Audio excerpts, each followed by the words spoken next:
فاروق اعظم رضی اللہ تعالیٰ عنہ آپ نے ایک دن نا اپنے سبھی یاروں کو اکٹھا کیا، پیغام بھیجا، کہا جلدی اکٹھے ہو جاؤ، جلدی۔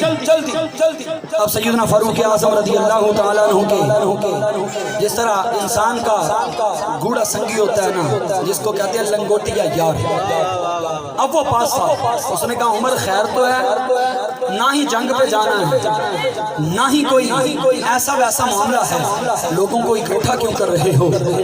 کہا لوگوں کو آنے تو پھر بتلاؤں گا۔ اب لوگ اکٹھے ہو گئے۔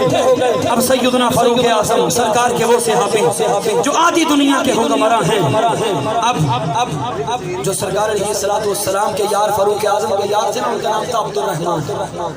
اب لوگ اکٹھے ہو گئے، صحابہ اکٹھے ہیں۔ سیدنا فاروق اعظم نے کہا یارو میں اپنا بچپن بتانا چاہتا ہوں کہ مجھ فاروق کی اوقات کیا تھی، میرا بیک گراؤنڈ کیا ہے۔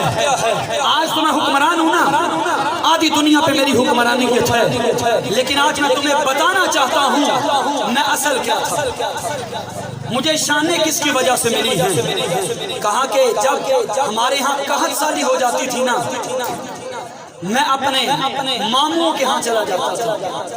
اب میرے ماموں مجھ سے کام کروایا کرتے تھے، میں ان کی بکریاں چراتا، ان کے اونٹ چراتا، گھر کے کام کرتا، وہ مجھے شام کا کھانا دے دیتے، صبح کا کھانا دیتے تھے۔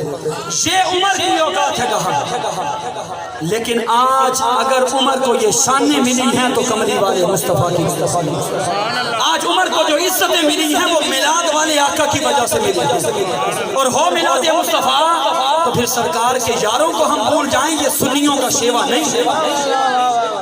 ہم میلاد مصطفیٰ میں آقا کے صحابہ کا تذکرہ بھی کریں گے، سرکار کی آل کا تذکرہ بھی کریں گے۔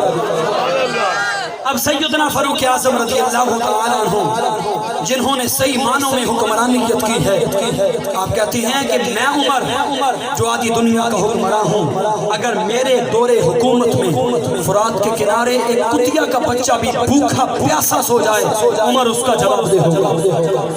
لیکن آج کا غریب اپنے آپ کو زہر دے دیتا ہے، اپنے بچوں کو زہر کھلا کے اس دنیا کو خیر آباد کہہ دیتا ہے، اور ہر بندہ پریشان حال ہے، غریب پر ہوتے چلا جا رہا ہے۔ ہمارے حکمرانوں کو عوام کی پرواہ نہیں ہے۔ وجہ اس کی یہ بنی کہ ہم نے صرف اپنی جیبوں کو بھرنے کا سوچا، ہم نے نظام مصطفیٰ لانے کا نہیں سوچا۔ اگر نظام مصطفیٰ لانا مقصود ہوتا تو خدا کی قسم آج کوئی بھی بندہ غربت کی چکی میں پسا ہوا اپنی ننھے معصوم جانوں کو اپنے ہی ہاتھوں سے زہر نہ دیتا، اپنے ہی ہاتھوں سے ان کو پانی کی آغوش میں نہ پھینک دیتا، اپنے ہی ہاتھ سے ان کے گلے نہ دباتا، بلکہ اس کو پتہ ہوتا جب نظام مصطفیٰ قائم ہوتا کہ یہ دور کسی عام کا دور نہیں ہے، یہ مصطفیٰ کے عاشقوں کا دور ہے۔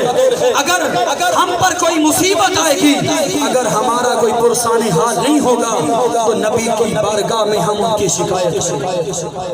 اب سیدنا فاروق اعظم ہیں، آج کے حکمران تو گھوڑے بیچ کے سو جاتے ہیں نا، اے سی چلاتے ہیں، اور بلکہ کھلی فضا میں بیٹھے بھی اے سی چلا لیتے ہیں۔ وہ غریب جو سارا دن ایک پھٹے پہ بیٹھ کے اپنے بچوں کے روزی کماتا ہے، ایک غریب جو ایک تھیلا لگا کے اپنے بچوں کی روزی کماتا ہے، جو گھر کی بیٹھک کے اندر ہی کریانے کی دکان بنا کے اپنے بیوی بچوں کے لیے 4 ٹکے جمع کرتا ہے تاکہ شام کو چند نیوالوں کی رقم اکٹھی ہو جائے۔